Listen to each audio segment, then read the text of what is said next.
الحمد لله وكفى وسلام على عباده الذين اصطفى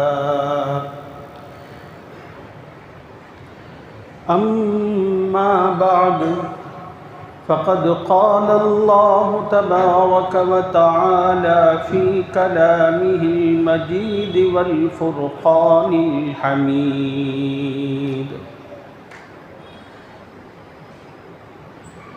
أعوذ بالله من الشيطان الرجيم بسم الله الرحمن الرحيم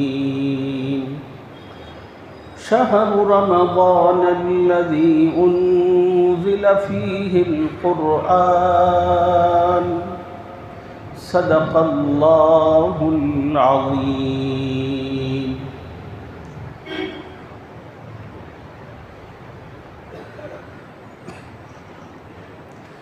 قابل احترام بزرگوں، نوجوان ساتھیوں، دین کی بات عظمت و احترام سے سننے والی ماں اور بہنوں، السلام علیکم ورحمۃ اللہ وبرکاتہ۔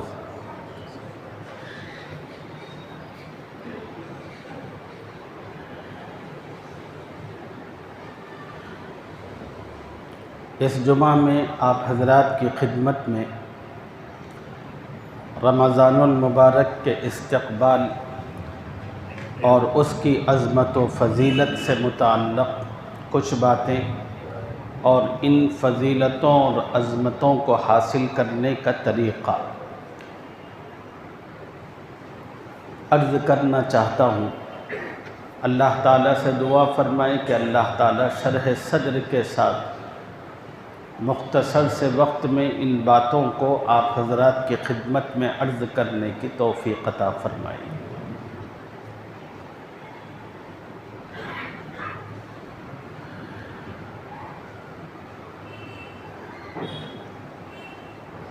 رمضان المبارک یہ اللہ کا مہینہ ہے۔ رسول اللہ صلی اللہ علیہ وسلم نے ایک حدیث پاک میں ارشاد فرمایا،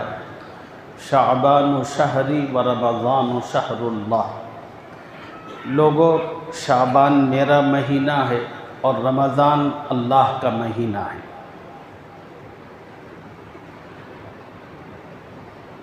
اب جب یہ اللہ کا مہینہ ہے تو ظاہر سی بات ہے کہ اس مہینے کو سال کے تمام مہینوں پر سرداری، عظمت اور فوقیت حاصل ہے، اور اس مہینے کی عظمت و تقدس کے لیے اتنی بات کافی ہے کہ اللہ نے اس مہینے کی نسبت اپنی طرف فرمائی، اور اللہ نے فرمایا کہ رمضان میرا مہینہ ہے۔ اور جب خدا نے اس مہینے کو اپنا مہینہ قرار دیا تو پھر اللہ نے اس ماہ مقدسہ کے اندر رحمتوں کے، مغفرتوں کے، سعادتوں کے خزینے اڈیل دیے۔ رسول اللہ صلی اللہ علیہ وسلم نے اپنی امت کو اس کی تفصیلات سے واقفیت اور آگہی عطا فرمائی۔ پیارے نبی صلی اللہ علیہ وسلم کو سب سے زیادہ احساس تھا کہ رمضان کتنا عظیم اور کتنی رحمتوں اور برکتوں والا مہینہ ہے۔ اس کے لیے رسول اللہ صلی اللہ علیہ وسلم رمضان کی آمد سے 2 مہینے پہلے اس کی تیاری، اس کے لیے دعاؤں کا اہتمام شروع فرمایا کرتے تھے۔ نبی پاک صلی اللہ علیہ وسلم کی وہ مشہور ترین دعا اپنے سامنے رکھیے۔ جب نبی صلی اللہ علیہ وسلم رجب المرجب کا چاند دیکھتے تو اللہ سے دعا کرتے کہ اللہم بارک لنا فی رجب و شعبان، اے اللہ میرے رجب اور شعبان میں برکت عطا فرما اور مجھے رمضان المبارک نصیب فرما۔ نبی علیہ السلام کی یہ دعا آپ کی امت کے لیے رہبری اور رہنمائی کا کام انجام دیتی ہے، اور نبی تو معصوم تھے اور بخشائے ہوئے تھے، اللہ کی جانب سے خصوصی مغفرتوں کا اعلان قرآن پاک میں اپنے نبی سے متعلق کر دیا گیا تھا، مگر نبی نے اپنے اس طرز عمل کے ذریعے امت کو بتایا کہ لوگوں، رمضان کوئی عام مہینہ نہیں ہے، یہ اللہ کا مہینہ ہے، اور اس مہینے کی اہمیت کا اندازہ اس بات سے کرو کہ وقت کا سب سے بڑا نبی اس مہینے کی آمد سے 2 مہینے پہلے اللہ سے دعا کر رہا ہے، اور اس مہینے کو پانے کے لیے اللہ کی بارگاہ میں مناجات پیش کر رہا ہے۔ تو ہمیں بھی اپنے نبی کی اتباع اور پیروی کے اندر رمضان المبارک کی آمد سے پہلے رجب ہی میں اسی دعا کا اہتمام کرنا چاہیے تھا۔ جن خوش نصیب مسلمانوں نے دعا کی، اللہ تعالیٰ ان کی دعاؤں کو قبول فرمائے، اور جن مسلمانوں سے یہ دعا نہیں ہو سکی، ابھی بھی رمضان داخل نہیں ہو سکا، آپ پھر اس دعا کو کر سکتے ہیں کہ اے اللہ، جس طرح میرے نبی نے رمضان جو 13 عظمتوں کا مہینہ ہے اس کا انتظار فرمایا تھا، اس کو پانے کی تمنا ظاہر کی تھی، اے اللہ میں اسی نبی کا ایک گنہگار امتی ہوں، میں بھی تیرے اسی مہینے کو پانے کی دعا کرتا ہوں، تجھ سے التجا کرتا ہوں، اے اللہ مجھ گنہگار زندگی کو ایک موقع عطا فرما، اے اللہ مجھے اس سال کا اور آنے والے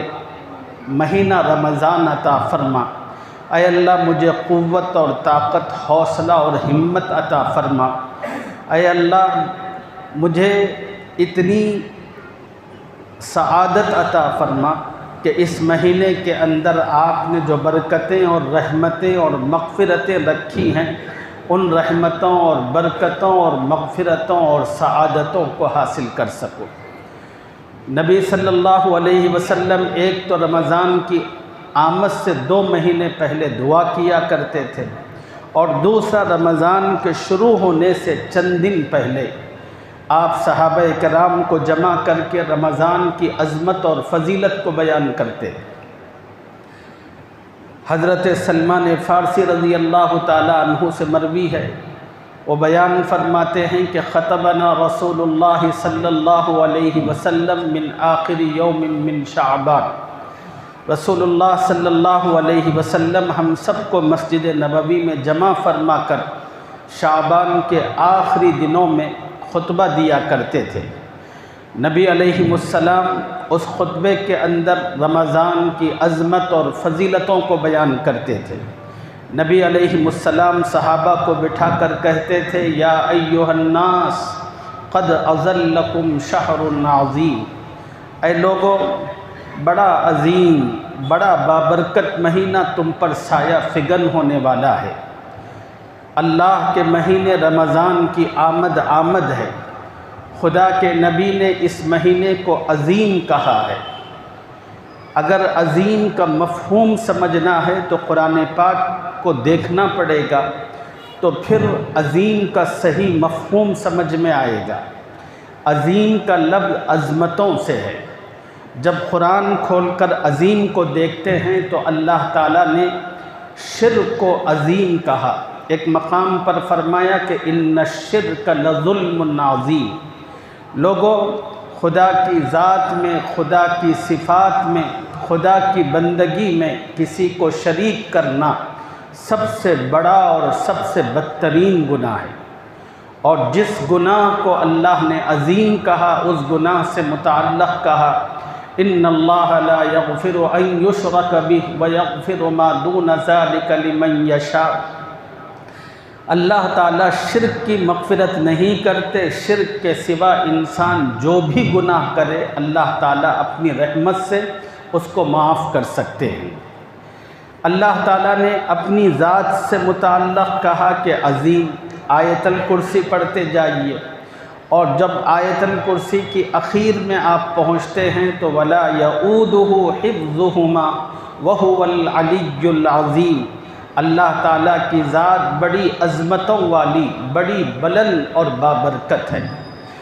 اللہ تعالیٰ نے اپنے پیارے رسول صلی اللہ علیہ وسلم کے اخلاق سے متعلق عظیم کا لفظ استعمال فرمایا۔ کہا کہ انک لعلی خلق عظیم، اے میرے محبوب آپ اخلاق کی عظمتوں اور بلندیوں پر فائز ہیں۔ خدا نے آپ کو وہ اخلاق، وہ صفات عطا فرمائے جو اس دنیا میں کسی انسان کو وہ صفات حاصل نہیں ہیں۔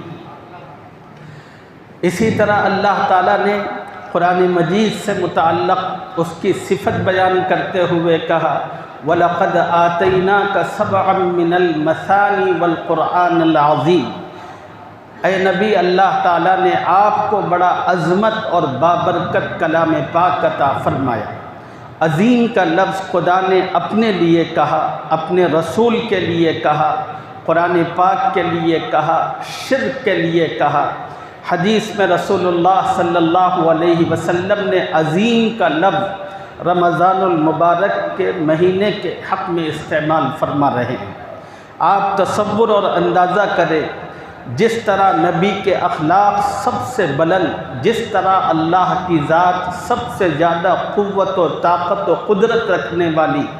جس طرح اللہ کا کلام دنیا کے تمام کلاموں پر فوقیت رکھنے والا،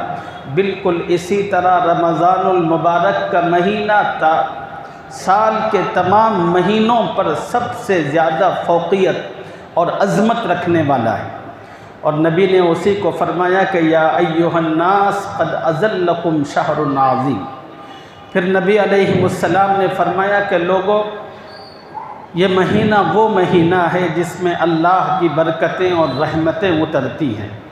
اس مہینے میں اللہ تعالیٰ نے ایک بابرکت رات رکھی ہے جس کو لیلۃ القدر کہا جاتا ہے۔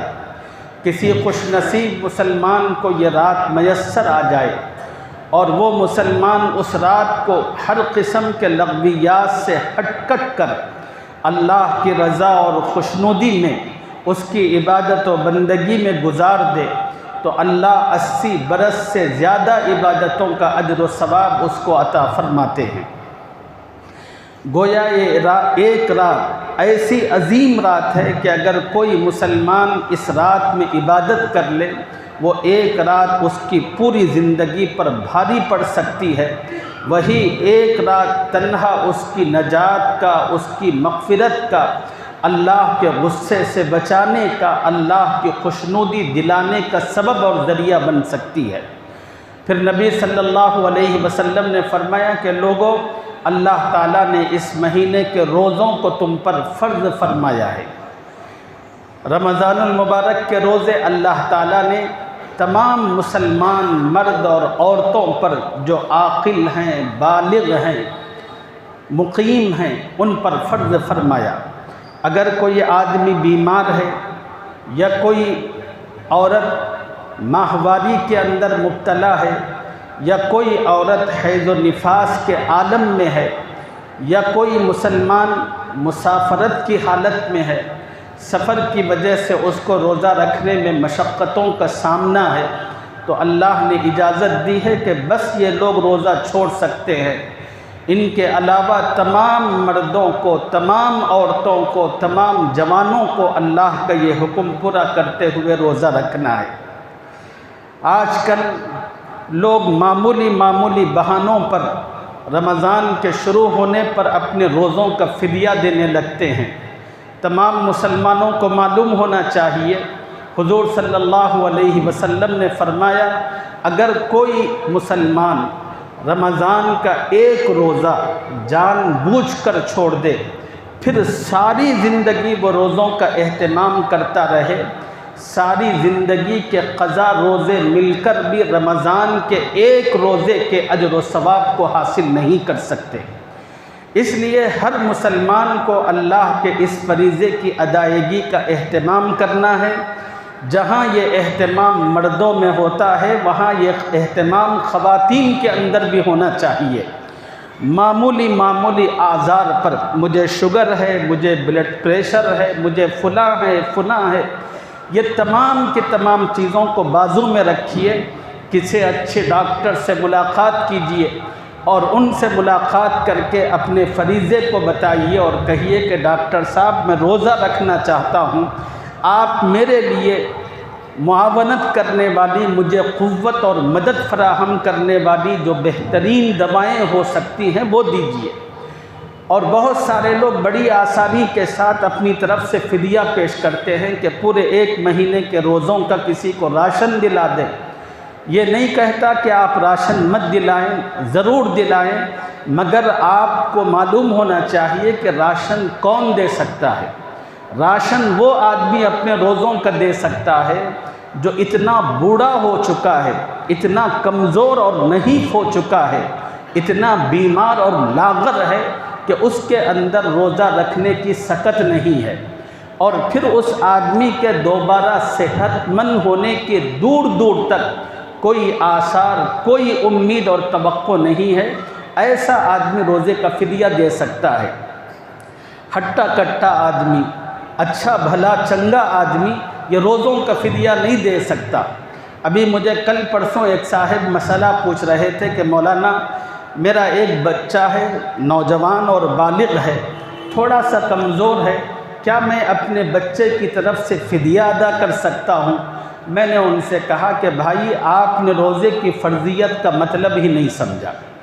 آپ کا بچہ کمزور ہے تو آپ فدیہ ادا نہیں کر سکتے، فدیہ ادا کرنے پر آپ کے بچے کے روزے معاف نہیں ہوں گے، بلکہ اگر آپ کا بچہ کمزور ہے اس کو روزہ رکھوائیے، وہ 3 رکھ سکتا ہے تو 3 رکھائیے، 2 دن گیپ دیجیے، اگر ڈاکٹر اس کو کہہ رہا ہے کہ اس کی حالت اور اس کی طبیعت بگڑ رہی ہے، پھر اس کے بعد 2-4 دن مزید روزے رکھوائیے، پھر اس کو 1-8 دن کا گیپ دیجیے۔ اس طرح پورا رمضان مکمل کرائیے، اور رمضان مکمل ہونے کے بعد پھر دیکھیے کہ آپ کے بچے کے کتنے روزے چھوٹتے ہیں، اور پھر وہ جو چھوٹے ہوئے روزے ہیں رمضان ختم ہونے کے بعد سال کے جو بقیہ مہینے ہیں ان مہینوں کے اندر 2-2 3-3 کر کے ان روزوں کو رکھوائیے۔ یہ روزہ فرض ہے اور رکھنا ہر مسلمان پر ضروری ہے۔ فدیہ دینے کی وجہ سے یا کچھ اور ادا کرنے کی وجہ سے اللہ کا یہ فرض آپ سے ساقط نہیں ہوتا۔ نبی علیہ السلام نے فرمایا کہ لوگوں، رمضان وہ مہینہ ہے کہ جس کے روزوں کو اللہ نے فرض کیا اور جس کے قیام کو اللہ تعالیٰ نے عبادت بنایا۔ وَقِيَامَ لَيْلِهِ تَطَوُّعًا، جس کے رات کے قیام کو اللہ تعالیٰ نے عبادت بنایا، یعنی نماز تراویح کو اللہ تعالیٰ نے مقرر فرمایا۔ اللہ نے فرمایا، نبی علیہ السلام نے فرمایا، من تقرب فیہ بخصلہ، جو کوئی مسلمان اس بابرکت مہینے کے اندر کسی نیکی کے ذریعے اللہ کا قرب ادا کرنا چاہتا ہے تو اللہ تعالیٰ اس بندے پر اجر و ثواب کی انتہا کرتے ہیں۔ جب کوئی مسلمان ایک نفل ادا کرتا ہے تو اللہ اس مہینے میں فرض کا ثواب دیتے ہیں۔ سارا سال، ساری زندگی ایک مسلمان نفل ادا کرتا رہے، ساری زندگی کے نفل مل کر ایک فرض کو نہیں پہنچتے۔ رمضان کی عظمت و تقدس کا اندازہ لگائیے کہ اس مہینے میں اللہ تعالیٰ نفل کی ادائیگی پر فرضوں کا بھاؤ عطا کرتے ہیں، اور اگر کوئی مسلمان فرض ادا کرتا ہے تو اللہ تعالیٰ 70 فرضوں کا ثواب عطا کرتے ہیں۔ وَمَنْ أَدَّى فَرِيضَةً فِيهِ كَانَ كَمَنْ أَدَّى 70 فَرِيضَةً فِي مَا سِوَاهُ۔ نبی علیہ السلام نے فرمایا کہ هو شہر الصبر، یہ صبر کا مہینہ ہے، اس لیے کہ اس مہینے کے ذریعے سے انسان کو صبر سکھایا جاتا ہے۔ روزہ رکھ کر اللہ تعالیٰ کی جانب سے پابندیاں عائد کی جاتی ہیں۔ کہا جاتا ہے کہ صبح سے لے کر غروب آفتاب تک تمہیں کھانا نہیں ہے، تمہیں پینا نہیں ہے، اپنی بیوی کی طرف بڑھنا نہیں ہے۔ انسان کے گھر کے اندر ہر قسم کے کھانے، ہر قسم کی سہولتیں میسر رہتی ہیں، اور بیوی سامنے موجود ہوتی ہے۔ نفس کا میلان اور رجحان ہوتا ہے کہ میں اپنی بیوی سے قربت حاصل کروں، پیٹ کا تقاضا ہوتا ہے کہ میرا پیٹ بہت خالی ہے، میں کچھ کھا لوں، سب موجود ہے، اور حلق کا تقاضا ہوتا ہے کہ میں اپنے حلق کو تر کر لوں، لیکن اس سب کے باوجود سب چیزوں کے رہتے ہوئے کتنا بھی نفسانی خواہشات کا تقاضا ہو، معدے کا تقاضا ہو، ایک مسلمان نہ کھانے کی طرف دیکھتا ہے نہ بیوی کی طرف بڑھتا ہے۔ وہ کہتا ہے کہ نہیں، نہ میں بیوی کی طرف جا سکتا ہوں نہ کھا پی سکتا ہوں۔ پوچھا جاتا ہے کہ کیوں؟ کہتا ہے کہ مجھے روزہ ہے، مجھے صبر کرنا ہے ان چیزوں سے، یہ صبر کا مہینہ ہے۔ اور نبی علیہ السلام نے فرمایا کہ وَالصَّبْرُ ثواب الجنہ، اور جب آدمی صبر کرتا ہے اس مہینے میں تو اللہ اس کو جنت کا بدلہ عطا فرماتے ہیں۔ نبی صلی اللہ علیہ وسلم نے ارشاد فرمایا کہ لوگوں، اللہ نے اس مہینے کے 3 حصے فرمائے ہیں اپنے بندوں کو نوازنے کے لیے۔ اس مہینے کا پہلا حصہ اولہ رحمہ، رحمتوں کا ہوتا ہے، اور دوسرا حصہ وأوسطہ مغفرہ، دوسرے حصے میں اللہ کی مغفرتیں اترتی ہیں، اور مہینے کے تیسرے حصے اور عشرے کے اندر وآخرہ عتق من النار، اللہ تعالیٰ جہنم سے آزادی عطا فرماتے ہیں۔ چنانچہ ہر مومن و مسلمان کو اللہ کی جانب سے ملنے والے ان انعامات کو پانے کی بھرپور کوشش تگ و دو کرنی چاہیے۔ مجھے اللہ کی رحمت حاصل ہو، مجھے اللہ کی مغفرت حاصل ہو، اور مجھے جہنم سے آزادی کا پروانہ ملے۔ ان چیزوں کے لیے مسلمان کو نہ صرف ذاتی طور پر کوشش کرنی ہے، محنت کرنی ہے، اس کے علاوہ ہمارے جو مرحومین جو گزر چکے ہیں، ہمارے اپنے ماں باپ، بھائی بہن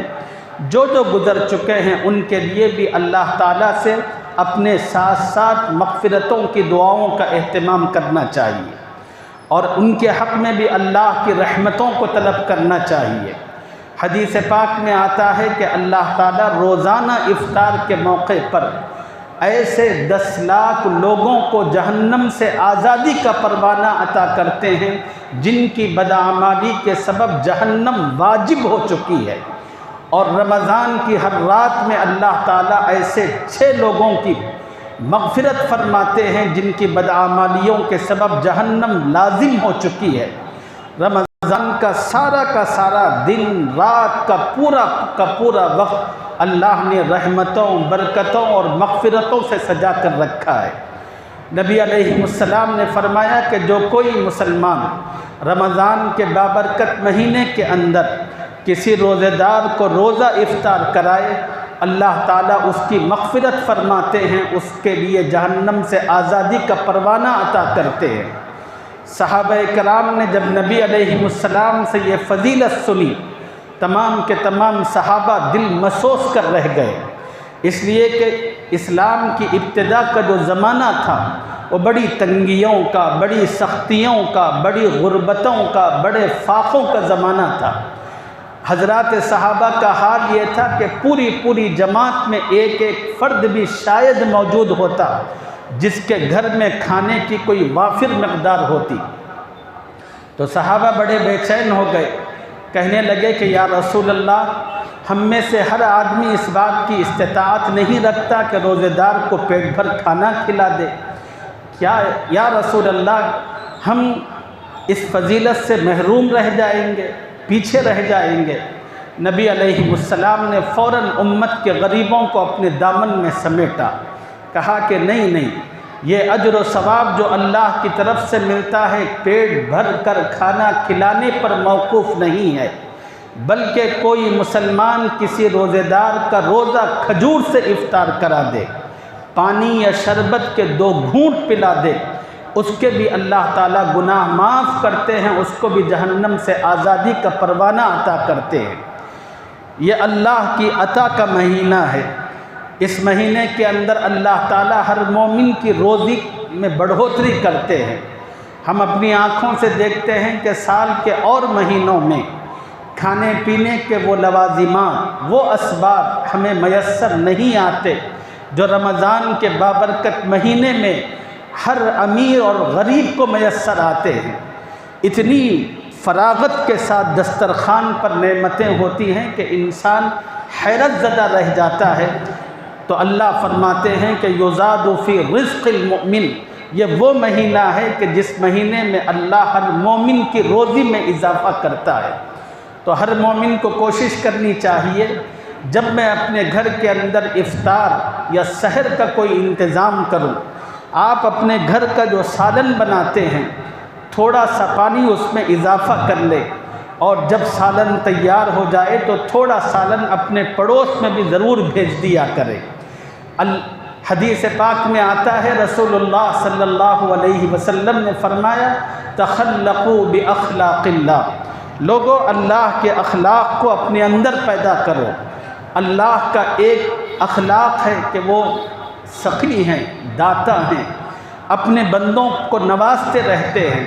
ہم ان کے بندے ہیں، ان کے نائب اور خلیفہ ہیں اس زمین پر، تو ہمیں بھی اللہ کی وہ صفت، وہ اخلاق اپنے اندر پیدا کرتے ہوئے وہی سخاوت کا مظاہرہ جو خدا اپنے بندوں پر کرتا ہے،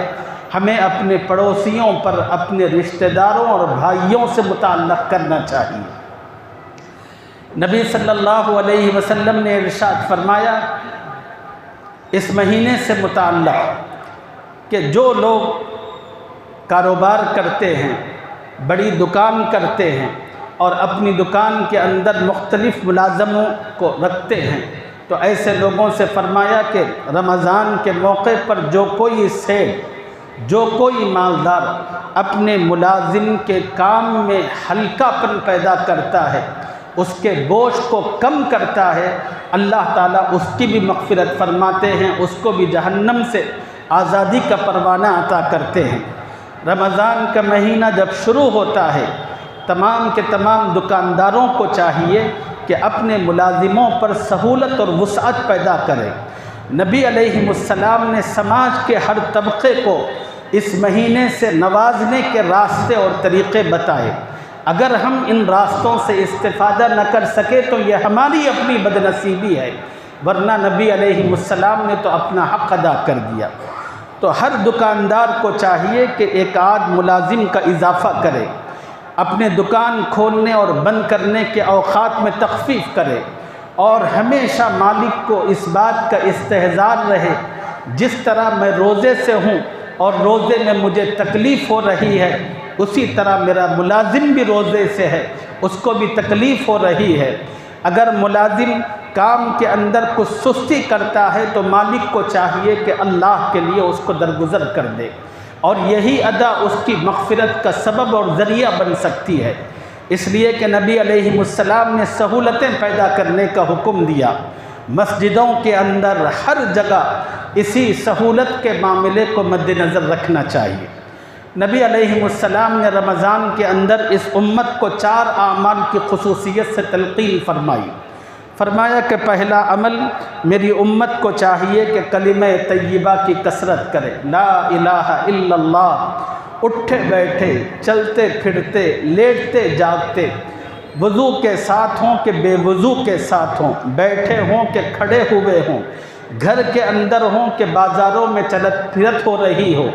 آفس کو جا رہے ہوں کہ دکان کر رہے ہوں، دکان کی بھٹیوں پر بیٹھے ہوئے ہوں، بس اس کلمے کا ورد آپ کی زبان پر ہونا چاہیے۔ نبی نے اس کلمے کی تلقین فرمائی اور اپنی امت کو اس کی ہدایت دی۔ بس لا الہ الا اللہ، لا الہ الا اللہ محمد الرسول اللہ پڑھتے رہو۔ اس کلمے سے متعلق ایک فضیلت مزید آپ کی خدمت میں عرض کرنا چاہتا ہوں۔ ایک حدیث میں رسول اللہ صلی اللہ علیہ وسلم نے ارشاد فرمایا، جو کوئی مسلمان 70,000 مرتبہ اس کلمے کو پڑھتا ہے، کلمہ توحید کو، اور پھر وہ کسی کے انتقال پر اس کلمے کو بخش دے، اللہ تعالیٰ بغیر حساب و کتاب کے اس میت کو جنت عطا فرماتے ہیں۔ رمضان یہ خوبصورت مہینہ ہے، آپ اپنی مصروفیات کو اور تمام چیزوں کو ترک کرتے ہیں۔ بمشکل اگر آپ حساب و کتاب کر کے دیکھ لیں، 3,500 کی مقدار میں اس کلمے کو روزانہ پڑھنے کا مرد اور عورتیں اہتمام کریں تو بڑی آسانی کے ساتھ 70,000 کی مقدار پوری ہوتی ہے، اور ایک مقدار 70,000 کی ہر مسلمان ہمیشہ اپنے اکاؤنٹ میں رکھے اور اللہ تعالیٰ سے دعا کرے کہ اے اللہ جب بھی میری موت ہو، یہ جو 70,000 مرتبہ میں نے کلمہ طیبہ پڑھا ہے، اے اللہ اس کی برکت سے میری مغفرت فرما۔ اگر آپ اس قسم کا ٹارگٹ بنائیں گے اور اس ٹارگٹ پر اپنی محنت اور کوشش کے سلسلے کو آگے کریں گے تو پھر رمضان کی سعادتوں سے استفادہ کر سکتے ہیں۔ اگر اس قسم کے معمولات آپ کے نہ ہو تو پھر آپ محروم رہنے والوں میں رہیں گے۔ نبی علیہ السلام نے دوسرا عمل فرمایا کہ استغفار کی کثرت، اس لیے کہ اللہ کی رحمت بہت قریب ہوتی ہے اس مہینے میں، تو بندوں کو چاہیے کہ اپنے گناہوں کی اللہ سے کثرت کے ساتھ مغفرت طلب کرے۔ اٹھتے بیٹھتے جب بھی دعا کرے کہے کہ رب اغفر لی، میرے رب میں تیرا بڑا نافرمان ہوں، اے اللہ میری مغفرت فرما۔ اور رمضان کا مہینہ خدا نے عطا ہی اس امت کو اس لیے کیا تاکہ یہ امت اللہ سے ٹوٹتے ہوئے تعلق کو مضبوط تر کرنے کی کوشش کرے۔ سال کے 11 مہینوں میں دنیا کے گورکھ دھندوں میں لگ کر انسان اللہ کو فراموش کرتا ہے، فرض نمازوں کا جنازہ نکالتا ہے، رسول اللہ صلی اللہ علیہ وسلم کو فراموش کرتا ہے، اس کو پتہ ہی نہیں رہتا کہ کب فجر ہو رہی ہے، کب عشاء ہو رہی ہے، ہمیشہ اپنی دنیا اور اپنی ضرورتوں میں لگا رہتا ہے۔ اس کے نتیجے میں خدا اور بندے کا جو تعلق تھا وہ تعلق کمزور ہوتے ہوتے ہوتے ٹوٹنے کے بالکل قریب آتا ہے۔ رمضان کا مہینہ خدا نے دیا ہی اس لیے کہ بندے اور خدا کا تعلق جو انتہائی کمزوری کی حد پر پہنچ چکا ہے، بندہ اس تعلق کو پھر سے خدا سے استوار کرے، اس میں مضبوطی اور قوت پیدا کرے۔ اس کے لیے بندے کو چاہیے کہ اللہ سے مغفرت کی طلب کا اہتمام کرے۔ تیسرا عمل نبی صلی اللہ علیہ وسلم نے فرمایا کہ رمضان کے اندر ایک مسلمان کو چاہیے اللہ سے کثرت سے جنت کا سوال کرے۔ یہ جنت اللہ نے مسلمانوں کے لیے، آپ کے لیے، میرے لیے، ہمارے اگلوں کے لیے اور ہمارے پچھلوں کے لیے تیار کی ہے۔ اس جنت میں فقط مسلمان جانے والے ہیں۔ اس جنت کا سوال خدا سے اس مہینے میں ہر موقع پر کرنا چاہیے۔ کہیں کہ میرے پروردگار، مجھ گنہگار کے پاس ایسا کوئی عمل نہیں ہے کہ اپنے عمل کی بنیاد پر آپ سے جنت کا سوال کروں، اے کریم آقا اپنی رحمت سے مجھ گنہگار کو جنت عطا فرما۔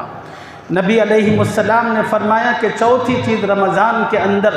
ہمیشہ اللہ سے جہنم سے پناہ طلب کرنی ہے۔ جہنم اللہ کے غصے اور ناراضگی کا نام ہے۔ مسلمانوں کو چاہیے کہ جہاں وہ اللہ سے جنت کا سوال کرتے ہیں وہی کہے کہ میرے آقا، میرے عمل لائق ہی اس بات کے ہیں کہ میں جہنم میں پہنچوں، اے کریم آقا اپنے کرم سے مجھے اپنے غصے اور جہنم سے بچا دیجئے، اپنی ناراضگی سے مجھے نکال کر اپنی رضا اور خوشنودی کے پروانے عطا کر دیجئے۔ ان 4 چیزوں کا اہتمام کرنا۔ اس کے ساتھ 2 باتیں اور میں آپ کی خدمت میں عرض کرتا ہوں۔ 5ویں چیز ہے کثرت سے کلام پاک کی تلاوت، اس لیے کہ رمضان وہ مہینہ ہے جس میں اللہ نے قرآن کو نازل فرمایا۔ اسی لیے ہر مسلمان روزانہ 1 پارہ 2 پارے جتنا ممکن ہو سکتا ہے اتنا قرآن پڑھنے کا اہتمام کرے۔ اور 6واں عمل، یہ رمضان، اس کی بہاریں، یہ ساری کی ساری مغفرتیں ہمیں نبی کی برکت سے ملی ہیں، تو اس لیے رمضان میں پیارے آقا حضرت محمد مصطفیٰ احمد مجتبیٰ صلی اللہ علیہ وسلم پر درود پاک کی کثرت اور اس کا اہتمام بھی کریں، اور اللہ سے کہیں کہ یا رسول اللہ ہمیں ایمان ملا تو آقا کی برکت سے، اور ہمیں قرآن کا نور ملا تو آقا کی برکت سے، رمضان ملا تو آقا کی برکت سے، آپ کی معرفت اور پہچان ملی تو آقا کی برکت سے،